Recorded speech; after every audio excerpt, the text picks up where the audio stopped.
maintainer mesin trimmer di departemen front end di perusahaan PT CUC yang sudah sangat senior, sudah 12 tahun bekerja sebagai salah satu maintainer.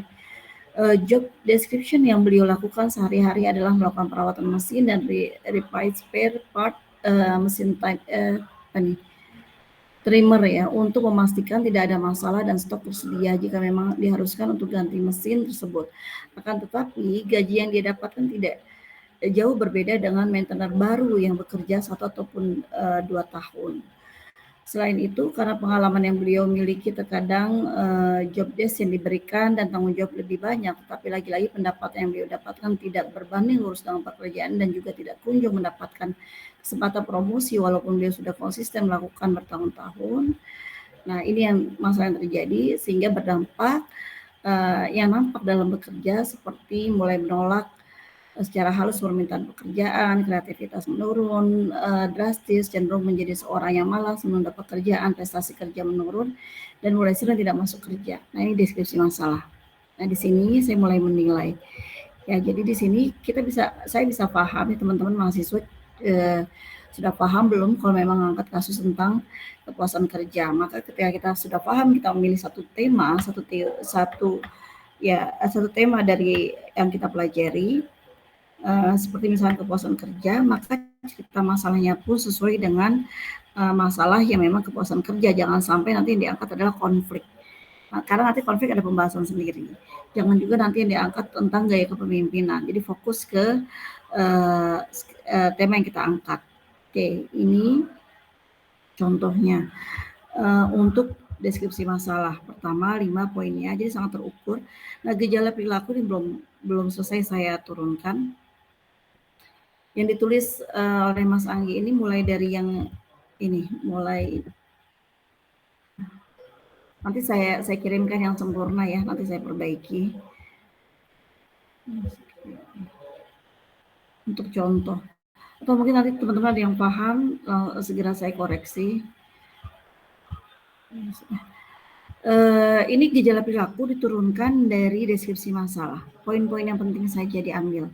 Yang menunjukkan dia ada masalah dengan kepuasan kerja pasti diturunkan. Jadi gejala perilaku diturunkan poin-poin yang penting yang menunjukkan dia tidak puas dalam bekerja. Oke.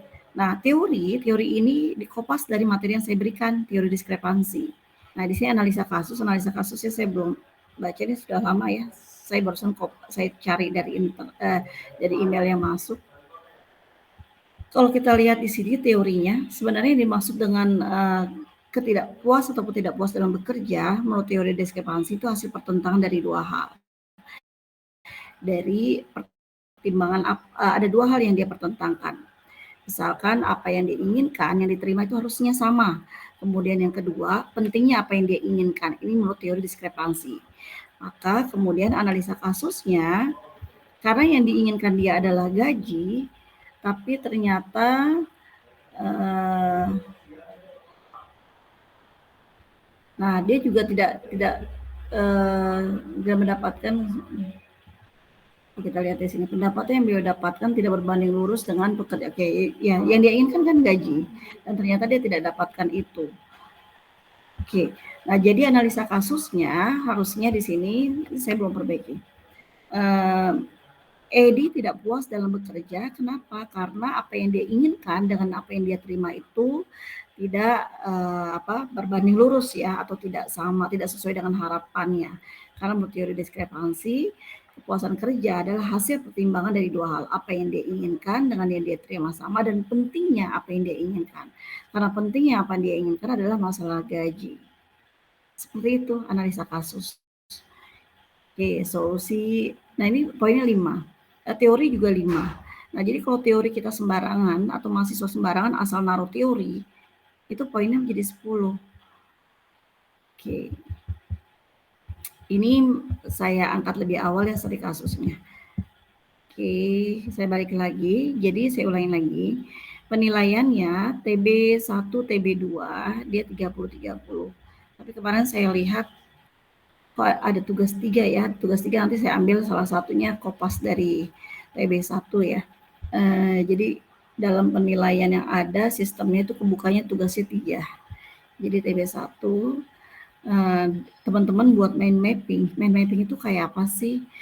Pasti teman-teman tahu ya, mind mapping itu ringkasan yang teman-teman bisa boleh tulis tangan, yang pasti slide yang sudah saya berikan dipahami, kemudian dibuat mapping lebih ringkas lagi, karena memang menurut teori pemrosesan informasi, salah satu cara kita mengatasi keterbatasan memori di dalam short term memory untuk sampai long term memory adalah dituliskan. Di antaranya di sini kita membuat mapping biasanya sih orang dewasa itu sekitar 7 chunking atau 7 pengemasan. Oke, jadi diringkas lagi karena memang yang saya buat slide-nya itu kan bentuknya tulisan. Kalau bentuknya tulisan itu kan lebih dari 7 chunking, 7 kemasan. Nah, kalau ini kan berarti poin-poinnya misalkan komponennya chunkingnya 1, 2, 3, 4, 5.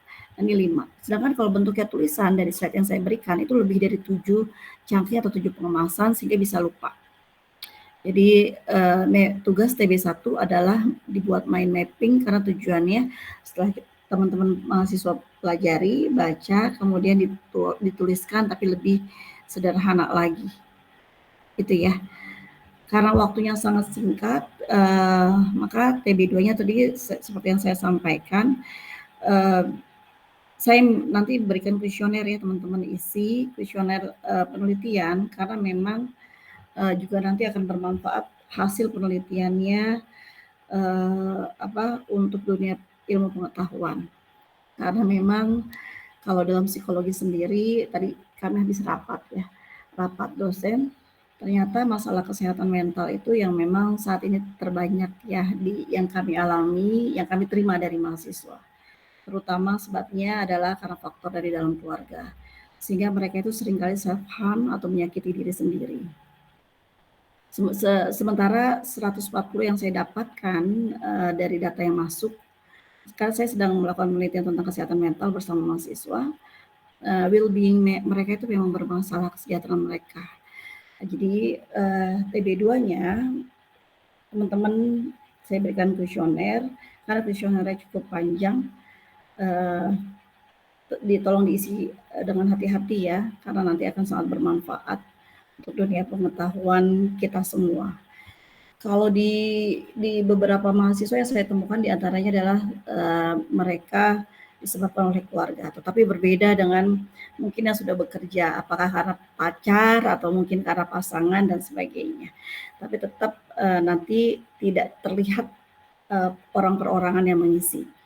Oke, saya ulangi lagi, jadi TB1 mind mapping, TB2 karena memang SP itu cepat sekali ya, maka saya nanti memberikan kuesioner, tapi nanti saat saya buka assignment, teman-teman silakan masukkan TB1. Jadi TB1 dan TB2 ini poinnya besar, tapi yang harus hati-hati adalah di ujian akhirnya. Karena nanti saya akan periksa sangat hati-hati.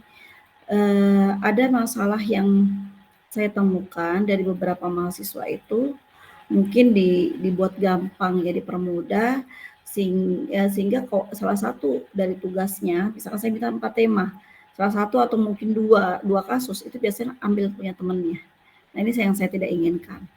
Saya sangat hati-hati sekali untuk masalah penilaian. Jadi kalau ada teman-teman yang kopas punya teman yang lain, itu akan sangat bermasalah dalam penilaian yang saya lakukan. Sehingga akan nanti mempengaruhi TB-nya, saya kurangi.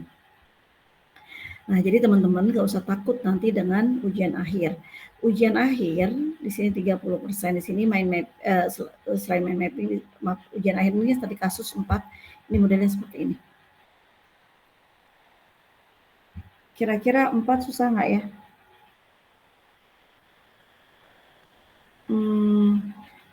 Sebenarnya masalah kalau di psikologi saya selalu menerapkan 4 tadi kasus. Oke. Jadi sebenarnya teman-teman selalu mengalami permasalahan ya yang terjadi di sekitar kita, apakah terkait dengan masalah motivasi ataukah mungkin masalah stres di dalam bekerja. Jadi apa yang mempengaruhi tingkah laku kita karena terkadang lingkungan juga mempengaruhi kondisi psikologis dari teman-teman. Jadi sebenarnya nggak akan kesulitan untuk mengangkat studi kasus. Apakah mungkin pernah mengalami motivasi yang rendah, atau mungkin kepuasan kerja bermasalah, atau gaya kepemimpinan kita yang juga cenderung menyebabkan perilaku atau motivasi karyawan jadi motivasi tingkat rendah, atau stres yang pernah kita alami, atau juga mungkin orang terdekat kita juga mereka seringkali mengungkapkan permasalahan mereka terkait dengan masalah pekerjaan. Jadi sebenarnya teman-teman itu tidak akan kesulitan dengan masalah ujian akhir terkait dengan studi kasus. Oke, ada pertanyaan nggak untuk masalah penilaian? Gimana? Ibu izin bertanya, Bu. Oke. Untuk yang UAS ini kan nanti kita bikinnya tuh 4 tema ya, Bu. Nah, itu jangka waktunya dalam jangka waktu 2 jam itu kita buat Enggak. Betul. Jadi setelah teman-teman hari ini paham, teman-teman bisa kumpulkan kasusnya. Jadi saat ujian akhir itu sudah langsung mengumpulkan. Ya. Jadi langsung dikerjakan ini teman-teman sudah paham belum sih materi saya? Kalau dari saya pribadi sih masih belum. ngawang sih, Bu. Baca-baca sekilas baca, tapi ya masih belum ini. Ya, sebenarnya slide yang saya berikan itu sudah ada voice-nya ya. Tapi kalau memang nanti Mbak Aisyah terutama di sini ada teman-teman yang tertarik untuk dibuat TMF untuk setiap pertemuan, saya siap untuk menjelaskan, karena terkadang mahasiswa ya udah enakan tanya jawab, kemudian dibuat review materinya. Itu saya siap ya Mbak Aisyah ya. Oke, setelah ini saya akan review, langsung saya kebut ya. Nah, jadi setelah teman-teman nanti saya jelaskan teori-teorinya, teman-teman pasti paham.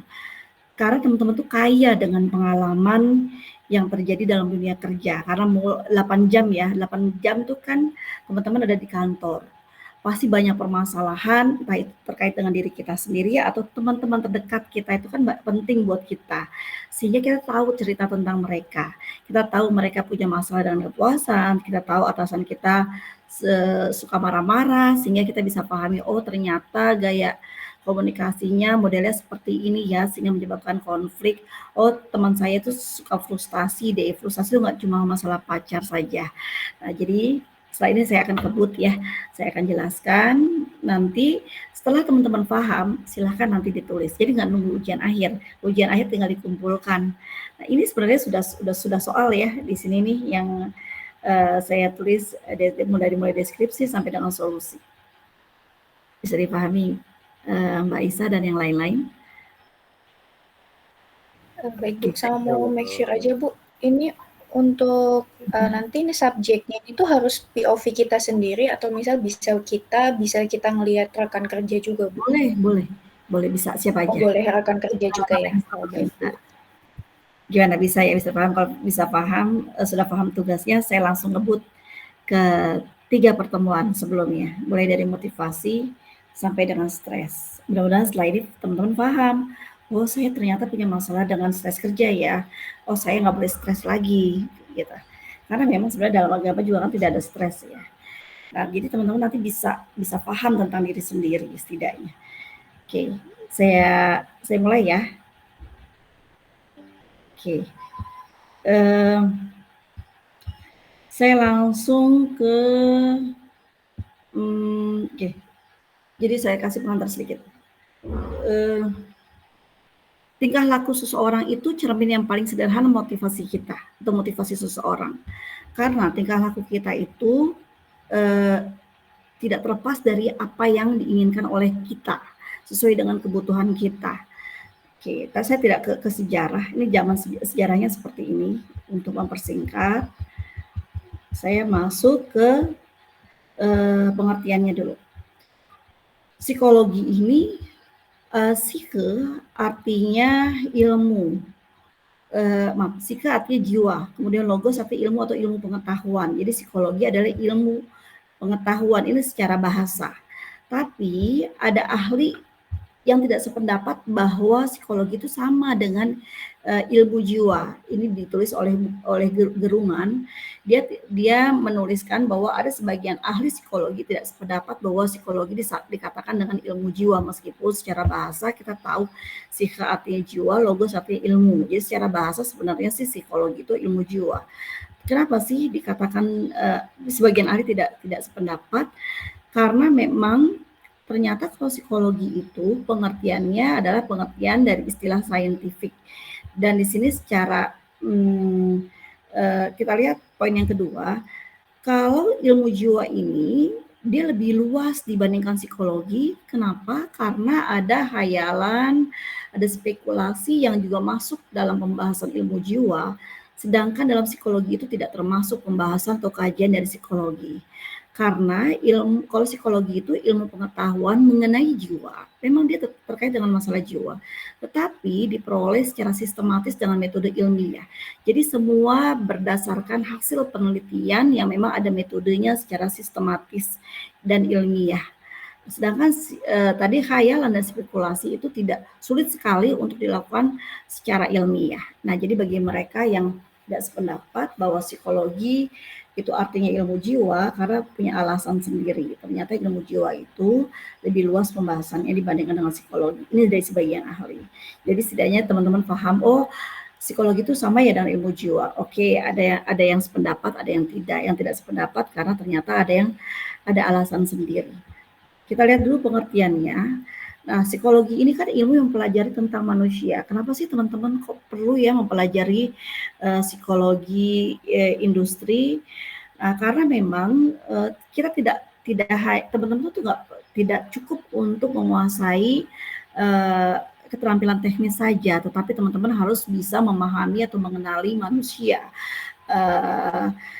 Sehingga ketika kita bisa memahami tentang manusia, perilaku dari mereka, sehingga kita nanti bisa memahami bagaimana satu produk ini harus kita buat atau kita munculkan disesuaikan dengan kebutuhan dan keinginan dari konsumen. Atau kalau memang teman-teman ingin membuat satu produk, maka disesuaikan dengan kondisi faal ataupun psikologis dari manusia. Jadi kita bisa memahami kebutuhan dan keinginan mereka sehingga nanti terus kita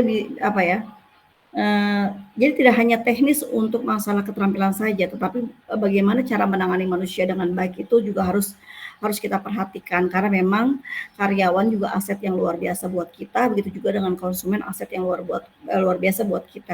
Ketika kita bisa memahami mereka, maka kita bisa mengendalikan semua dengan baik, baik itu produk ataupun jasa yang kita pegang. Nah, psikologi ilmu tentang manusia sama seperti ilmu komunikasi, dia mempelajari tentang manusia, antropologi mempelajari tentang manusia. Namun kajian dari psikologi itu ada 3 domain atau 3 wilayah. Kita lihat, psikologi dapat didefinisikan sebagai ilmu pengetahuan mengenai aktivitas atau tingkah laku dari individu. Kata aktivitas atau tingkah laku di sini pengertiannya luas, tidak hanya aktivitas motorik seperti berjalan dan berbicara. Jadi 3 domainnya, yang pertama adalah motorik. Motorik itu berjalan dan berbicara, tapi tidak hanya ini, ada juga aktivitas kognitif. Aktivitas kognitif ini bagaimana sih seseorang memperoleh pengetahuan seperti melihat, kemudian bagaimana dia mendengarkan, bagaimana dia berpikir dan juga mengingat dan juga berpikir. Ini yang kedua, aktivitas dari kognitif. Biasanya kalau saya tatap muka dengan mahasiswa, saya paham mahasiswa ini kira-kira paham, mengerti nggak sih apa yang saya sampaikan dengan melihat raut wajah mereka. Mereka menatap ke layar dari presentasi yang saya sampaikan.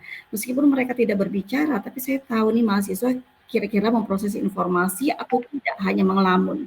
Meskipun pandangan mereka ke depan, mereka yang memproses informasi itu akan nampak nih paham atau tidak. Karena banyak sekali komunikasi nonverbal yang bisa didapatkan dari wajahnya, karena wajah itu pengambilan keputusan. Dari mana saya bisa lihat? Dari bagaimana dia melihat, dari bagaimana dia mendengarkan. Karena saat kita memberikan materi atau teman-teman Untuk bisa kuat di dalam long term memory, maka harus ada 2 aktivitas yang kita kerahkan, yaitu ada audio dan juga visual. Jadi lebih kuat ke dalam long term memory. Nah, kemudian dalam mereka mengingat dan juga berpikir. Mengingat ini kan diantaranya dengan mind mapping. Ada mahasiswa yang sedikit mencatat, ya mungkin saya tidak bisa menyamaratakan tidak boleh mencatat saat saya sedang mengajar, tidak bisa seperti itu, karena mungkin cara mahasiswa mengkodekan informasi yang saya sampaikan dia dengan mencatat.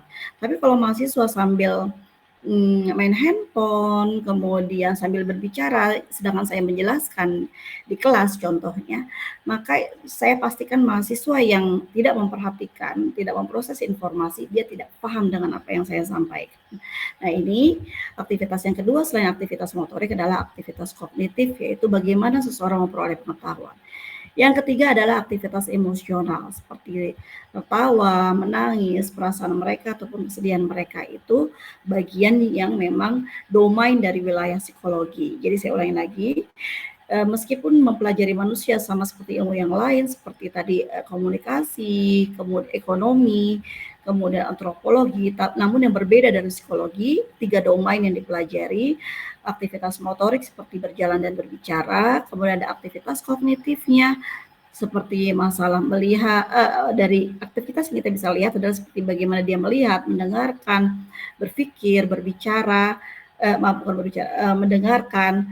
Kemudian yang ketiga adalah aktivitas emosionalnya, seperti bagaimana dia tertawa, menangis, perasaan kesedihan. Nah, oke, ini 3 aktivitas, nanti saya simpulkan. Nah, kemudian kalau saya simpulkan deh. Jadi psikologi adalah ilmu yang mempelajari tentang jiwa, saya gabungkan dengan yang tadi ya. Ilmu yang mempelajari tentang jiwa, meskipun kejiwaan seseorang itu tidak nampak, tapi kita bisa melakukan observasi atau pengamatan melalui perilaku yang nampak. Saya ulangi lagi, ilmu yang mempelajari tentang jiwa, meskipun kejiwaan seseorang itu tidak nampak, kita tidak bisa melihat ya, tapi sebenarnya kita bisa mengamatinya melalui observasi perilaku yang nampak. Perilaku yang nampak. Seperti apa? Kalau kita pengen tahu dia puas nggak sih di dalam bekerja, ya jadi nanti kita bahas masalah kepuasan kerja. Apa sih dimaksud dengan kepuasan kerja? Nah, nanti kita akan melihat perilaku yang nampaknya itu dari dia akan melakukan sesuatu lebih dari apa yang diharapkan. Saya ambil contoh misalkan saat dia makan siang, ditanya gimana sih tadi pekerjaannya, ada orang yang nggak suka, udahlah sekarang saya nggak mau bahas pekerjaan, kita makan aja dulu gitu. Atau mungkin ada yang tidak suka, benar-benar nggak suka, tapi ada mereka yang memang dengan semangat menjelaskan terkait dengan pekerjaannya, menjawabnya, kemudian dia bahkan mampu menjelaskan dengan baik dimanapun. Ya, nah itu contohnya dia menunjukkan kepuasan di dalam bekerja. Atau mungkin nanti motivasi kerja. Kita bisa tahu dia tingkatannya tingkat yang mana dalam bekerja. Saya ambil contoh, ada karyawan meskipun saya ambil contoh 2 contoh. Ada atasan, meskipun dia di tingkat yang tertinggi, paling tinggi misalkan pemimpin, tapi kok suka marah-marah ya. Kayaknya kalau kita tidak berikan senyuman atau mungkin nggak nyapa, dia akan marah. Oke, kalau kita kembalikan nanti ke teori hierarki Maslow, model pemimpin seperti ini kira-kira dia motivasi di dalam bekerjanya itu ada di tingkat yang mana ya? Oh ternyata nanti kita bisa pahami dia ada di estimnya estim eksternal. Kenapa? Karena dia butuh pengakuan dan penghargaan. Tapi ada karyawan meskipun dia misalkan karyawan ya masih rendah ya posisinya, tapi kalau kita lihat kok kayaknya luar biasa sekali melakukan sesuatu dengan ikhlas. Ya, ikhlas itu kayak apa sih? Kalau di dalam hierarki Maslow dia tidak berorientasi pada tingkat rendah, tapi dia berorientasi pada bagaimana saya bisa melakukan sesuatu yang terbaik buat diri saya atau bahkan lebih dari buat dirinya saya adalah buat perusahaan dan buat orang banyak. Nah, itu berarti kalau dalam hierarki Maslow dia ada di tingkatan tertinggi yaitu aktualisasi diri. Nah, seperti itu teman-teman. Jadi kita bisa tahu dari perilaku yang nampaknya, kemudian kita kaitkan dengan teori yang kita pelajari. Oke, nah jadi saya ulangi lagi, jadi psikologi ilmu yang mempelajari tentang jiwa, meskipun kejiwaan itu tidak nampak, namun kita bisa mengobservasinya melalui perilaku yang nampak. Atau mungkin saya ambil lagi contoh satu lagi yang sederhana. Kok kayaknya si A itu suka deh dengan si B. Kok bisa tahu dari mana? Dari eye contact yang berisi ataupun tidak itu kelihatan sekali. Bahkan ketika orang itu, kita tanya nih, kamu suka ya dengan dia? Oh enggak, saya nggak suka gitu. Kemudian orang itu datang, itu akan terlihat sekali nonverbalnya nggak bisa dibohongin. Atau mungkin saat saya bercontoh lagi satu lagi deh. Misalkan kalian mau ada hal-hal penting yang memang dihadapi dan kalian harus presentasi. Ditanya sama teman, kamu grogi ya? Kamu stres ya? Enggak, saya nggak stres. Kemudian dipegang tangannya, kok dingin sih? Enggak, ini kebetulan aja. Atau mungkin dia bolak-balik kamar mandi. Nah, itu kan menunjukkan perilaku yang stres karena memang ada emosi yang memang kita tidak bisa kontrol, yang sebenarnya sudah otomatis pemberian dari Tuhan ya. Yang ketika kita memang sedang mengalami satu tekanan, dia akan muncul secara fisiologis. Nanti kita pelajari teori stresnya. Sebenarnya kita bisa segera beradaptasi ketika kita tahu bahwa kita sedang terancam. Bisa dipahami ya. Oke, jadi psikologi dalam dunia industri, mohon maaf ini yang terbaru pun tetap sama nih kalau Munandar buku yang di atas 2000-an juga ada. Jadi kita kalau psikologi industri berarti kita mempelajari tingkah laku manusia tapi dalam dunia industri. Apa yang dipelajari yaitu tenaga kerja, berarti karyawan kita pelajari. Bagaimana interaksi mereka dalam dunia kerja. Bagaimana interaksi mereka dengan pekerjaannya. Karena konflik bisa saja terjadi dalam perusahaan ketika penempatan karyawan itu tidak tepat. Jadi seleksi karyawan itu penting. Biasanya psikolog-psikolog itu melakukan assessment disesuaikan antara kepribadiannya dengan jenis pekerjaannya. Tapi ketika kita tidak tepat penempatannya, maka kemungkinan akan terjadi konflik di dalam bekerja. Jadi bisa jadi tenaga kerja itu ada konflik, ada bagaimana interaksi dia dengan pekerjaannya. Kemudian yang kedua, bagaimana interaksi dia dengan lingkungan kerjanya. Nah, itu mungkin saja yang kita pelajari. Kemudian selain tenaga kerja, kita juga mempelajari konsumen. Konsumen itu seperti yang tadi saya sampaikan di awal. Saat kita membuat satu produk, tentunya kita akan memahami apa sih yang dibutuhkan dan diinginkan konsumen. Sehingga nanti kita bisa pahami, oh perilaku konsumen ini loh yang dibutuhkan dan diinginkan mereka seperti ini. Kita baca tuh kebutuhan keinginan mereka. Sehingga kita bisa memunculkan satu produk yang dekat dengan kebutuhan dan keinginan mereka.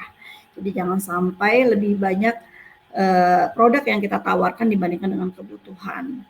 Jadi lebih tepat sasaran atau daya jual produk yang kita buat itu sesuai dengan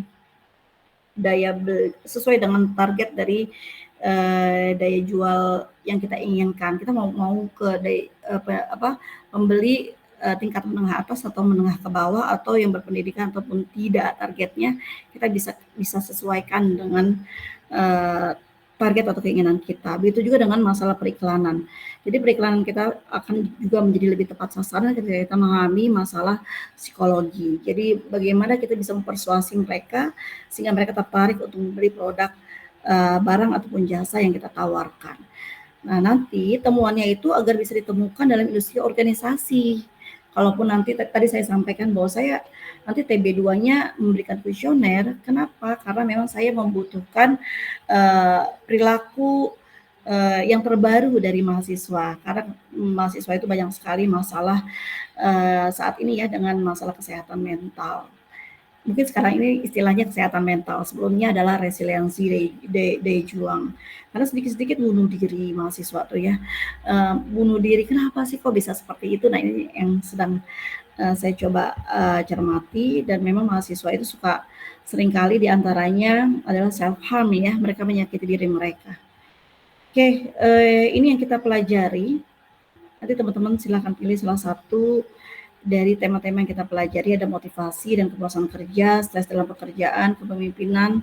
Di sini gaya kepemimpinan, dinamika kelompok dan tim, konflik organisasi ini ada 2 pertemuan, keterampilan negosiasi, kemudian komunikasi ada 2. salah satunya komunikasi nonverbal dan psikologi konsumen. Di antaranya salah satunya adalah masalah periklanan. Oke, saya masuk ke motivasi kerja, gambar ya. Gimana?